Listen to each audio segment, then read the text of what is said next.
All right, what is going on, everybody? How is everybody doing today? Welcome back here today to another episode of Just Ballin'. And today, I kind of want to do a little bit of like a way too early overview of the 2025 NBA free agency class. So all moves are done this year. We are past the trade deadline. We're in the second half of the NBA season, but we're pretty much like almost 2/3 of the way done.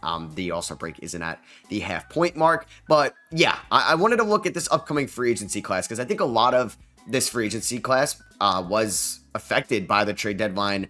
And we're going to kind of just break it down. I think the most notable player that was an unrestricted free agent, you could say in the middle of their prime, Brandon Ingram, who did sign a new 3-year extension with the Toronto Raptors. Ingram, being 27 years old, was going to be the top free agent on the market. And you could see that he's going to be making, it's like $40 million per year. Basketball Reference doesn't have the new extension. $40 million per year, 3 years, 120. So he's going to get a $4 million pay raise, which honestly, I thought he was going to end up getting more than that. And I'm not sure. I think he turned down 4-year 160 from the Pelicans. So he got the same annual value, just one less year. So maybe, I don't know, maybe he thinks he wasn't going to get anything better on the open market. So I have basically every team's like cap space up right now. And it's funny, like if we look at projected cap space for this offseason, not a lot of teams have positive amount of cap. But, you know what, I guess a lot of teams like do. I mean, it's only 11 right now projected. So Brooklyn's at the top with $91.8 million. Are they willing to spend this offseason? I mean, you have to get above the cap floor, but they could do that easily on 1-year deals. Detroit can create some cap space as well this offseason. The Pelicans, it looks like they can create some cap space, but they're going to have some new extensions kicked in.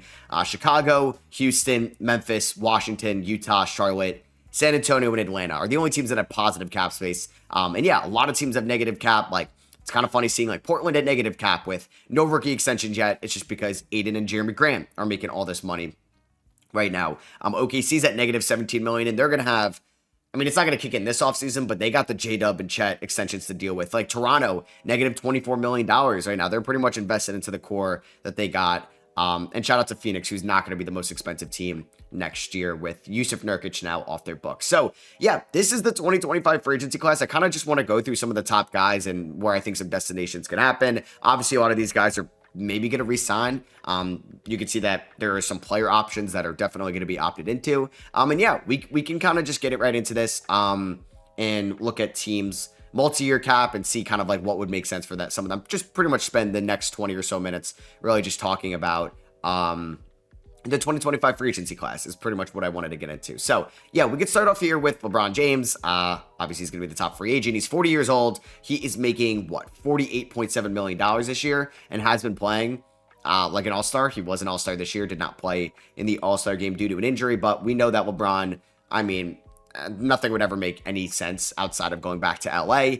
I do, like, I don't know LeBron, but I would say, like, an educated guess, next year is his last year.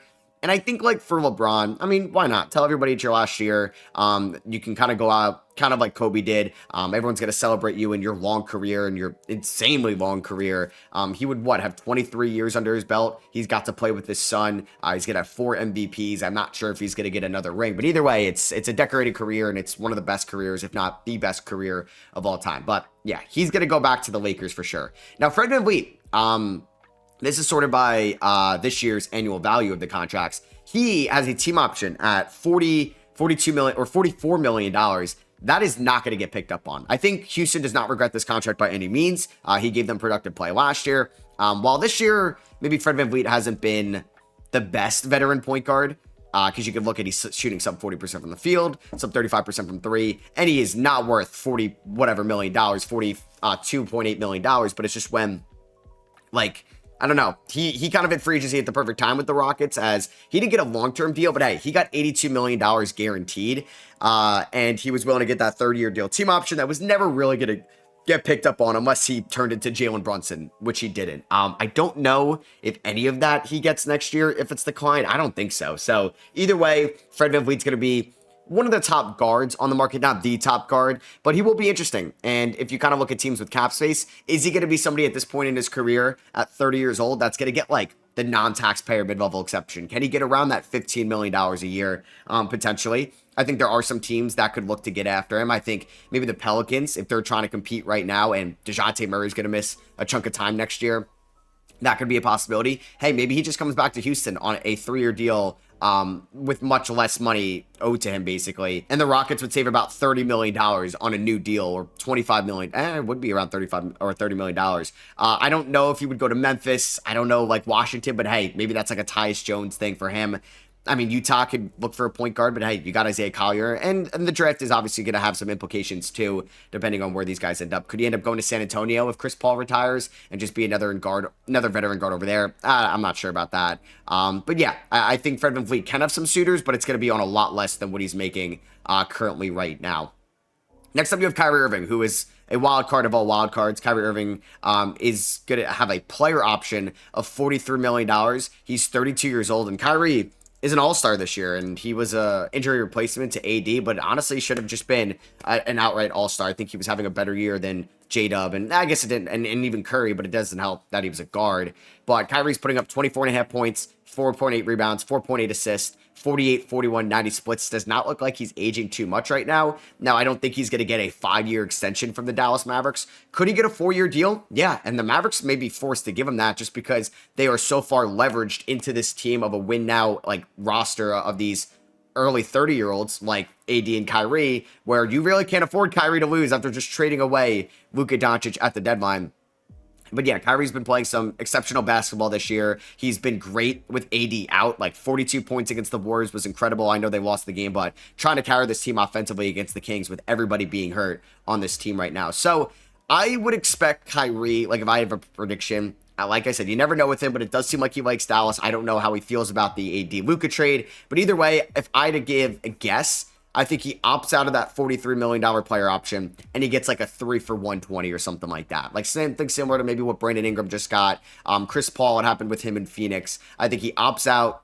He gets another $100 million in his career, and it's probably the last big deal he gets. I don't think it's going to be a 5-year deal. Like his original deal that he's currently on was 3-year 120, and he could just basically re-sign that as well. And Kyrie's going to end his career with a lot of money in his pocket. Oh my God, like just over $300 million made in your career. That is just insane. So yeah, I would expect Kyrie to go back. Like he's not going to Brooklyn. He's not going to Detroit, New Orleans, Chicago. I mean, unless Houston finds a way to lure him away from Dallas, but I don't see that happening. And then like teams that can create some cap space. I mean, now these teams that are in the negative cap have to orchestrate a sign and trade. So like, I don't think he's going to the Lakers. I don't think he's going to Minnesota. I mean, that's tough for them. But yeah, I think I don't see him going to Miami. No, I think he's probably going to go back to the Dallas Mavericks on like a similar 3 for 120 that he's currently on right now. So next up, in terms of annual value, we do have James Harden. He's got a player option. I think like Harden being an all-star this year, he's going to be 36 next year, getting older. But I do think it's going to be similar to Kyrie, where Harden has like not been the most efficient player this year, but hey, was an all-star, 21 points, 6 rebounds, 8.5 assists. He has to do so much offensively as a 35-year-old. I mean, his field goal percentage isn't great, but he's still a good playmaker. He's still a good initiator. He's still a good on-ball player. I do see Harden opting out of that $36 million and maybe signing like a 2 for 80 or something like that with the LA Clippers. And maybe there's a player option. And he's just going to basically guarantee himself potentially $80 more million in his career. Like he signed 2 for 70. Maybe it's that exact deal. I don't know if he's made himself some money this year, but I think he's made himself another contract at a good amount of money. Like I don't see Harden getting 2 for 40, right? I think it's going to be 2 for 70 or something like that back to the Clippers. Is there like they don't own directly their draft capital, and they're getting up there with their team age as a whole. So I don't see him going to any of these teams in the offseason, and I see him probably going back to the Clippers. Chris Middleton, this is an easy one. I think he opts into his $34 million player option as he is past his prime in his career. He's dealt with a ton of injuries. I know he probably doesn't want to play in Washington. Like I would assume he wants to try to win a title again in his career. Like thankfully for him, he got that one in 21 with the Bucks. But the way Middleton is playing this year, it is not worth $34 million that he can opt into. I don't think he's even playing good enough where he can opt out of that and then sign like a 2 for 60. Like, I don't think a team would give him that on the open market unless like a team like Brooklyn would or Detroit. But I just don't see that. So I think he's going to opt into that deal and maybe he gets traded or he's a buyout candidate next year. Julius Randle is an interesting one. At a $30 million player option, you would assume that he can get like, not like a long-term deal, but he can get like a 3 for at the minimum 60. So does Randle opt in play on that $30 million deal and hope to regain some of his value, because I do think he's lost it since he's left New York. And I think if he stayed with the Knicks, I mean, the Knicks made the OG re-signing and the Bridges trade, and he had an extension looming. I don't know if Randle was ever going to get a nice long-term deal from the Knicks, but the way he's been playing this year, I think it's not helped out his value from what it was last year. And he's coming off that shoulder surgery, so I'm not really expecting him to be the same player. His efficiency is up, but you're not really going to get the best defense in the world out of Randle. His minutes are down. His shots per game are down. I think Randle would get something on the open market. I don't think it's something by the Brooklyn Nets. I mean, you're looking at these teams like, would Chicago sign Julius Randle? Would that shock you? Would that shock you of that front office making that decision? Like, I don't see him going to Memphis or Houston or Washington. Detroit, maybe.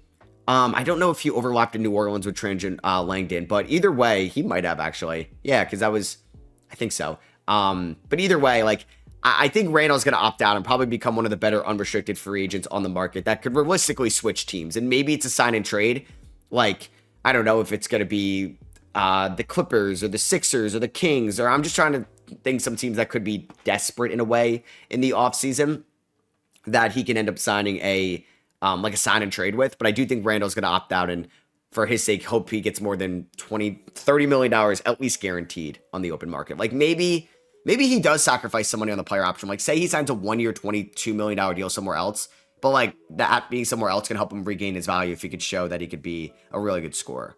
John Collins is an interesting one. Like, you would have told, like, if you would have asked me this before the year, he's opted into this $26 million player option. But Collins, man, has been back, like, offensively this year. 42 from 3, 52 from the field, 87 from the free throw line, 18 points, 8 rebounds. I think is really effective when utilized as a stretch 5. I know the defense isn't great, but if you do surround him with, some good defense in the front court with him, can help him out a ton. He has been banged up this year, but I think, like, Detroit, oh my God, that'd be a very good fit for John Collins, playing with maybe Isaiah Stewart or Jalen Duren out there, and being a co-star to Cade. That would be cool. I don't know, like, Brooklyn's got to spend the money. They may just do like a 2 for $60 for John Collins or something like that, and hope they can leverage him as a trade asset. I don't think they would go after John Collins. I don't think New Orleans would.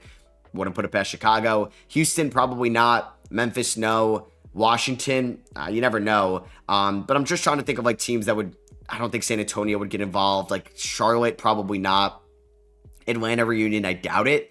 So I think, yeah, you're looking at some of these teams and what they could end up doing. There's not a lot of suitors. So honestly, like, I don't know if Markkanen's going to be on the block this offseason, but I wouldn't be totally shocked if John Collins opted in or out and then signed like a 3 for $75 with Utah. That's a possibility. Brook Lopez is a free agent.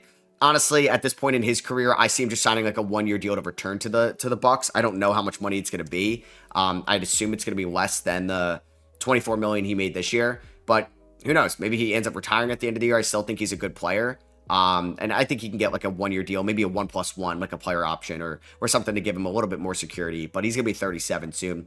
Clint Capella, going to be a free agent. I don't think he's going to make nearly to what he just made this year, $22.9 million. He could be like a Jonas Valanciunas type free agent this year that might get like a 2+1 or might have to go to a bad team that eventually he's just going to be traded for second rounders. That could be Brooklyn if Brooklyn shuffles some of their center duos or center depth in Sharp or Claxton. Could New Orleans try to use like a non-taxpayer mid-level exception to go after him?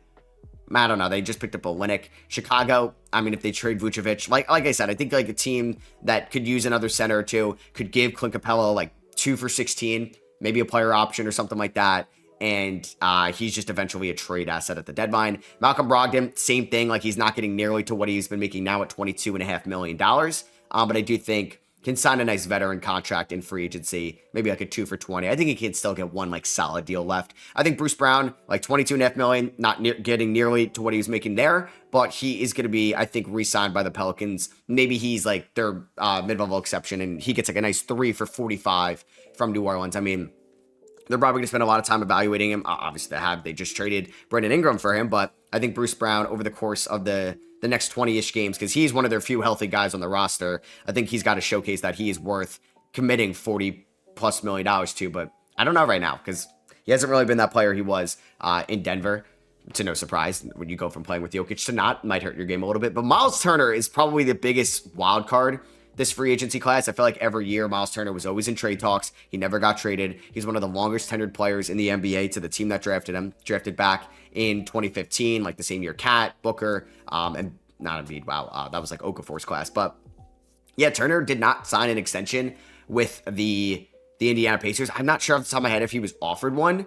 But his numbers like are still pretty good, even though it's not like been what he's put up the last 2 years offensively. Because I mean, the 3-point shot is up, but the field goal percentage is down, even though he's taking roughly the same shots and playing more minutes. But he's still a good rim protector. Somebody at 7 feet tall, 6'11", that's a good rim protector that can space the floor. How many times and how many teams have we like tried to get Miles Turner to in a trade where he's just like one of the more valuable bigs on the market, like Kristaps Porzingis, like these centers that can rim protect and space the floor, they're incredibly valuable. And I think it's just not a lot of teams have cap. I don't see Brooklyn outbidding the Pacers for Miles Turner. I don't see him leaving Indiana for Brooklyn.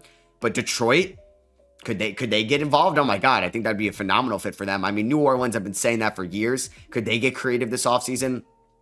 I don't think Houston wants to run Sengun and Turner in their front court. I mean, Miles Turner and Jaren Jackson Jr. would be a pipe. Oh my God, that'd be insane. These two switchable defenders in the front court that could space the floor. I mean, that would be something special. I don't know if any of these teams that don't have cap would try to get involved in a trade. I know the Warriors have been trying to get him for years. OKC, I think, tried in the past, but then they ended up getting Chet. Maybe not the same time period. Like, does Orlando try to get involved? Because he still fits their defensive mindset, but he can space the floor. And that's where, like, you know what, maybe Miles, I would think he wants to go back to Indiana, right? I just, like, say he doesn't, and say there's a sign and trade. And I think that could help out Indiana, at least getting something in exchange for him this offseason. It's just weird they're going to allow him to hit the open market because there hasn't been an extension done. Like Bojan Bogdanovic, Tim Hardaway Jr., D'Lo, I expect them to sign kind of 1 year. I mean, I think D'Lo could benefit being on the Nets. I mean, Bojan, I don't know if he's been bought out yet, but either way, like, I think the Pistons could look to re-sign Tim Hardaway Jr. like 1 year, $8 million. Like, he's been a good veteran in that locker room, something like that. I think D'Lo, with the Nets needing to spend some money, and maybe with them not really caring to make, like, win next year, and they're fine being one of the worst teams in the league, give D'Lo like 1 year, $15 million. You can now get yourself under the salary floor, and you can kind of figure it out. So, yeah, teams need to be under the floor of 130. I'm not actually going into this right now. Oh, I just exited out the tab I needed. So, another, I guess we can kind of go through, like, Duncan Robinson. He's going to opt. See, like, what's this opt out of $19 million? It's just not a fully guaranteed contract. It's an early term. I assume, I thought I could see how much is guaranteed. Okay, so it says $19 million guaranteed. Either way, I don't know. It's got an early termination option, so we'll see. We'll keep an eye on that. Karis LeVert, I mean, could end up back in Atlanta. I think I want to go through some of the more exciting names now. Naz Reid is one of them. He's got a $15 million player option. Minnesota is very leveraged into what they have currently. They would save some money if Randall opts out, but if Randall opts in and they can't find a trade for him, are they going to extend Naz Reid? They should. They 100% should. He's going to get more than $15 million by far in the open market for what he could be as a bench scorer, as a playmaking wing, or a playmaking big, and he's shooting 40% from three this year. One team that came to mind was Detroit. I know we're going to talk a lot about Detroit, but yeah, like John Collins, Naz Reid, one of those guys, just giving Cade some help in Detroit would be like amazing. Could he end up going to like Houston or Memphis? I'm just trying to think of some of these teams. Like San Antonio would be a fun fit. Atlanta would be a fun fit as well if they can create some money. So I would think he's going to get back. Like if I had to say, you give me one guy that's back in Minnesota, Randall or Naz Reid, I think it's going to be Naz. But he's an intriguing free agent on the open market. Like some solid veterans. I mean, Dorian Finney-Smith, $15 million player option. I think he opts into that. Dennis Schroeder, I don't know if he's going to get $12 million, but he might get like a decent amount. Bobby Portis is an intriguing free agent, $13.4 million player option. He may opt out. He's played in small markets in his career. I don't know if he would take less money to go back to Milwaukee, or does he go to one of these teams with cap space? All potential opportunity, or like going forward. Mo Wagner's $11 million team option. That's probably going to get picked up. He was playing really good before the ACL tear. Chris Paul, I think if he wants to play another year, San Antonio would welcome him back. I think they'll probably say he's worth $10 million just to be a good veteran in the locker room. And he doesn't really need to play for you. But I don't know if Chris Paul is going to play into his 40s next year. Al Horford, same thing, kind of about Chris Paul. If he's coming back, he's going back to Boston. So you're just kind of going through this list, like Kelly Oubre, $8.4 million player option. I think he'll opt into that, honestly. I don't know if you'd re-sign with them. I think one of the okay, so yeah, we have an intriguing restricted free agents here as Josh Giddey, restricted free agent. How much money could he get on the open market? Would Brooklyn? I think if I'm Brooklyn, I'm taking a flyer on Josh Giddey if you could pick him up and probably let him create for some of your young guys. You got 4 first-round picks coming in. Josh Giddey, not going to play much defense, but he can at least play make and facilitate and take responsibility with the ball in his hands and control of the offense and allow the young guys to flourish around him. I don't think that's a terrible idea. And they might be tanking for Boozer, Peterson, and Advanza next year, so that's fine. Chicago brings him back. I don't know if the fans are really going to want that. So I would say that makes some sense. I wouldn't mind Washington. I think Bub and Sarr and those guys could help benefit off of having Giddey around them. I guess it also depends. Like, does Brooklyn end up with Dylan Harper? Does Washington end up with Dylan Harper? Maybe Utah tries to get involved in Josh Giddey. Maybe Charlotte. With LaMelo's ankle injuries always lingering, they could look for some insurance there. So I think there'll be a market for Josh Giddey. I just at the end of the 22 season, or that was his rookie year, 23 season, we thought Josh Giddey was going to get an eventual nice rookie extension, and it's probably not going to happen anymore going forward. So Jonathan Kuminga, I think he's going to be back to Golden State. I don't know how much he's going to get. I wonder if there's a good comparison to what he could end up getting. Could he get $100 million? Could he get 5 for 100? I think I would offer him that if I were the Warriors. Now, I know Kuminga playing for $25 million a year compared to his rookie deal isn't as exciting, but I think you got to really evaluate on what he can be. And you hope that if you aren't committing long-term money to him, you're at least getting something in return in a sign and trade this offseason to maximize the Curry, Jimmy, Draymond Green window. So I would say those are probably the more exciting free agents. I think there could be a market for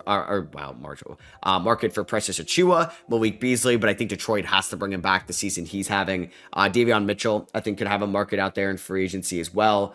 And then, these club options are mostly getting picked up. Nickeil Alexander-Walker, definitely going to have a market at 26 years old. Now, that's somebody that Minnesota could lose, even if they commit money to Naz Reid. I believe they'll get bird rights, but I think there's probably a limit what they can offer him. But Nickeil Alexander-Walker is a winning player and a winning 3-and-D complementary piece. And I'm going to go back to Detroit and New Orleans and Houston and Memphis and even San Antonio, even Atlanta could all be interested in him. I'm not really sure out of here, what teams get the non-tax pyramid level. I think, Philly gets it. They got under the luxury tax at the deadline. So I think they might, be able to offer Gershon that. So does that mean, Golden State can try to sign, who was I just talking about? Nickeil Alexander-Walker, right? Somebody like that. I think there will be a market for Nah. And I'm not sure if he's going to go back to Minnesota. I would take a flyer on, Jake LaRavia this offseason for sure. Trey Mann is probably going to get a nice rookie restricted free agent extension from the Hornets. I think Russ has to go back to Denver. I mean, this is the best he's been, and it's because he's playing with Jokic, and he's been a nice energy spark plug off the bench. He's had the best year of his career probably since the Washington Wizards days, honestly. I think Russ has to go back. I don't know. I mean, Denver, we kind of know they're a cheap team ownership-wise. Would he have to opt into the $3.5 million, or could they give him $8 million? But they might not be able to afford that. So I think it'll be interesting. But I hope for Russ's sake, he finishes his career playing with Jokic, and that's probably going to be in Denver. Maybe a team will take a flyer on Marjon Beauchamp. AJ Mitchell already got extended. Tyus Jones, that's one as well, because he's probably not going back to Phoenix. He can get more money on the open market. Once again, if the Nets have to get under the floor, he could be a good veteran to orchestrate the offense for some of the young guys if they don't want Josh Giddey doing that. Could New Orleans try to have, we talked about Fred VanVleet before with them, but could that be Tyus Jones running this offense while DeJounte Murray is out if they don't end up with a Dylan Harper in the draft? So I think those could all make sense. I mean, I don't know if Memphis would want a reunion with Tyus Jones because Jaws had his injury concerns, and maybe he's an upgrade over Scottie Pippen Jr. Maybe Utah gets involved, or Charlotte for some LaMelo insurance. So I think that the free agency class, there's gonna be some interesting names. Quentin Grimes is gonna have a market for sure. I'd expect him to go back to Philadelphia. Santi Aldama he's probably got to get extended by Memphis. Justin Edwards is probably gonna be back in Philly. Ty Jerome, why do I feel like Ty Jerome is? Oh my God, Ty Jerome is a free agent. There's going to be a Ty Jerome market. Everything I talked about, Giddey and Tyus Jones, there'll definitely be a Ty Jerome market for sure. Cam Thomas, like, what's his rookie extension going to look like? Is Day'Ron Sharpe going to go back to Brooklyn? Would they match any deal? Isaiah Jackson coming off the ACL tear. I mean, Indiana has like no centers under contract next year. So yeah, I think the free agency class, like, it's not sexy. It's not like what it's been in the past. I mean, 24, we had at least like Paul George switch teams. OG got paid. Siakam got paid. Quickly got paid. A lot of these guys like re-signed, but we had like George, KCP, Russ, like Clay, DeRozan, all switch teams as well. You kind of go back, like, free agency isn't what it used to be. Guys end up like just like signing when they can, and then if they want to get a trade, they'll kind of force themselves out. 23 wasn't really anything too much. You had like Jeremy Grant, Fred VanVleet, Kyrie, not a lot of big switches. 22 was the Jalen Brunson one, and that obviously worked out for the Knicks, but Bradley Beal signed that super max. I'm trying to think like the last good free agency class. I mean, guys just don't really switch teams as much anymore. 21 wasn't bad. Like, you had, I'm kind of just looking at this now. I mean, you had Kyle Lowry go to Miami on that deal. You had DeMar DeRozan go to Chicago. Lonzo went to Chicago. Evan Fournier got paid by the Knicks. Marketing got paid by the Cavs.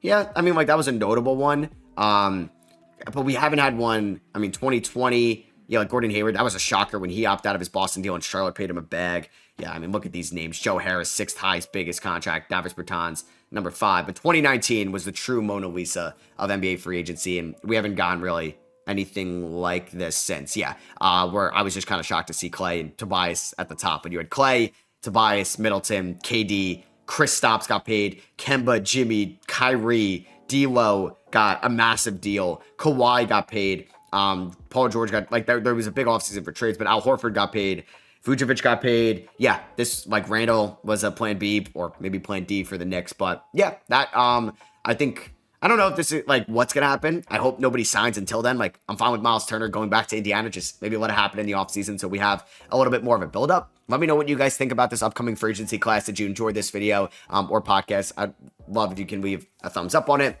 Let me know in the comments what you guys think. And if you're listening on Apple Podcasts and Spotify, always appreciate a rating and review. And I'll catch you on the next one. Peace.